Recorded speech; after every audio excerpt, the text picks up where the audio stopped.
AI has become a vital tool to organizations and individuals worldwide, but trust remains a significant challenge.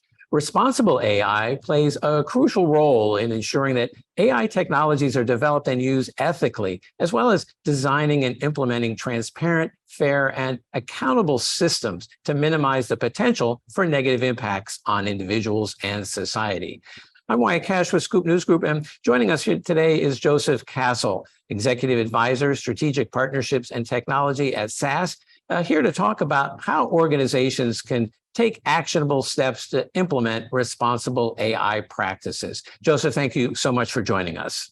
Sure. Thanks, Wyatt. Appreciate it.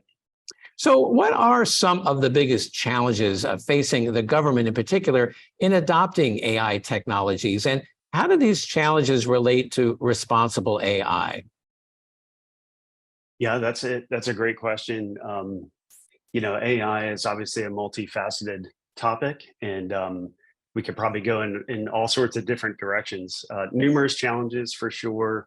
A lot of it really comes down to, there's the technology itself, but then there's also the societal, cultural, organizational, tactical issues that come into play with that technology. We often say here that, technology doesn't happen in a vacuum, right? The technology itself is just the technology. So basically, some of the challenges for the government is really, operationally, right? Like, what do we do with artificial intelligence? What does that mean to us as an organization? How do we implement it? And then ultimately, the good and the bad that comes with that, right? The interplay of the data itself that's feeding the AI being generative over time, and kind of the life form that it takes, if you will. And then even just the policies and regulations. Actually, a couple of seconds ago, I was just speaking with a colleague about the AI Bill of Rights, and I was saying that the White House issued that, right, the AI Bill of Rights, but the policy, at some point we're going to see policy upon agencies. What we've seen so far is really a lot of call for research, funding towards research. There's probably some primitive AI things going on that we can talk about. But for the most part, I think we're just barely scratching the surface at this point, and government organizations are really trying to figure out what it is and how to manage it. Well, and then how can the government address these challenges to ensure that ethical and practical use of AI occurs in the public sector? Yeah, so really, AI, like every technology, has risk and reward. Ultimately, we see through a period of time, we've actually, if I step back for a second, we've been talking about AI since the 1950s. The term was first coined, and we've been talking about it for a long time. But obviously, it's become really prevalent in society as of late with chat mechanisms and what have you. But there's also a bunch of other good things that are happening too with voice and code. I'm a software developer, so code, right? Copilot and these other, proprietary type tools. But the reality is that with that, it's come with unintended, consequences, right? I was looking at some data earlier today, and from 2002 to 2009, there were a few occurrences of really AI happening in the public space, but occurrences of harmful events happening as well. And then we fast forward 10 more years, another decade, and we see an exponential increase of those harms. And what I mean by that is ultimately it comes down to individuals applying for loans, individuals applying for jobs, right? Things like that could go awry based on the data that is feeding various AI models and what have you. Well, you had mentioned individuals, and I'm curious to get your thoughts on the fact that, responsible and ethical development of AI has really become a hot topic. But how does responsible and ethical AI impact individuals, and why is that important?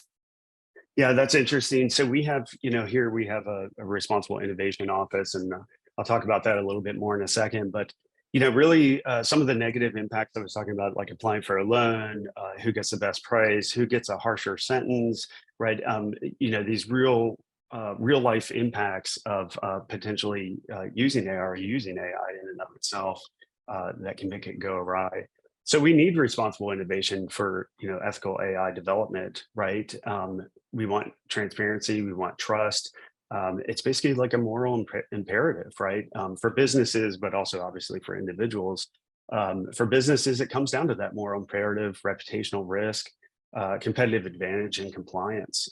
But there's really, at the end of the day, there's someone at the end of that that is affected, good and bad. And obviously the bad is really bad.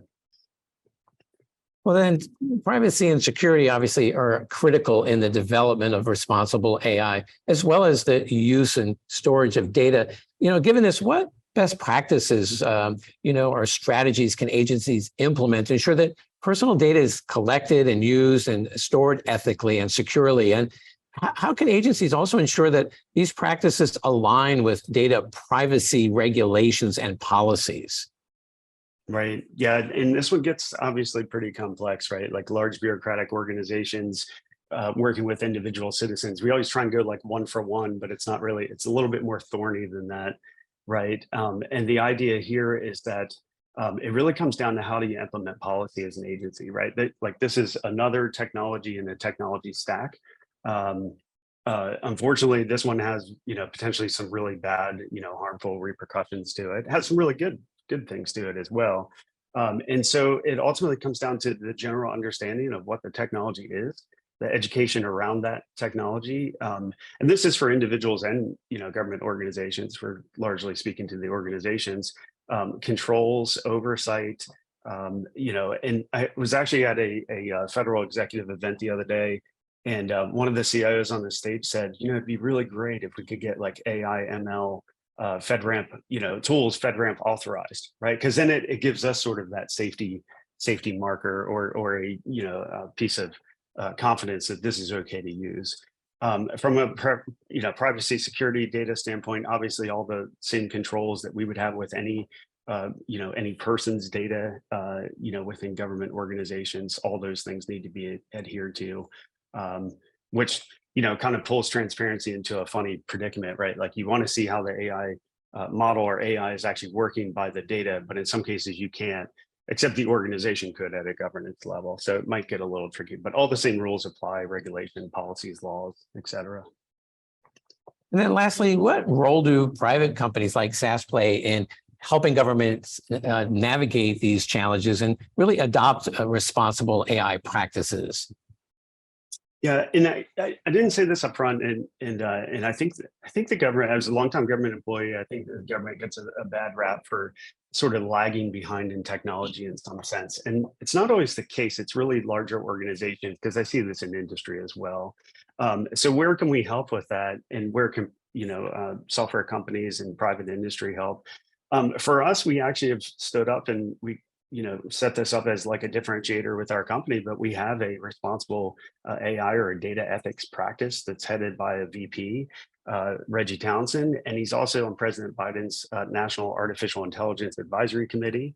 So we're trying to lead the way and really the discourse around AI, but also as a company to be a differentiator and say like, hey, we have the technology, but this is very serious to us and the consumer. Building internal and cultural fluency. We're talking about doing that kind of internally, where we do our own training and everyone can speak the same language, but we're also looking at offering that publicly as well, so that others could come and learn, from what we know, from what we do every day. And then ultimately it comes down to, trustworthy AI, really building out solutions and committing to AI. And so we've recently announced that we're committing $1 billion to AI-powered industry solutions over the next 3 years. So really everything we build over the next 3 years and beyond, we're really taking that into account of responsible AI and trustworthy AI. And hopefully others around us, our competitors and our partners, will do the same. That's the goal. Absolutely. Well, Joseph Castle, thank you so much for joining us and sharing some of your insights and best practices for how government agencies can do a better job at implementing responsible AI practices. Thank you. I appreciate it.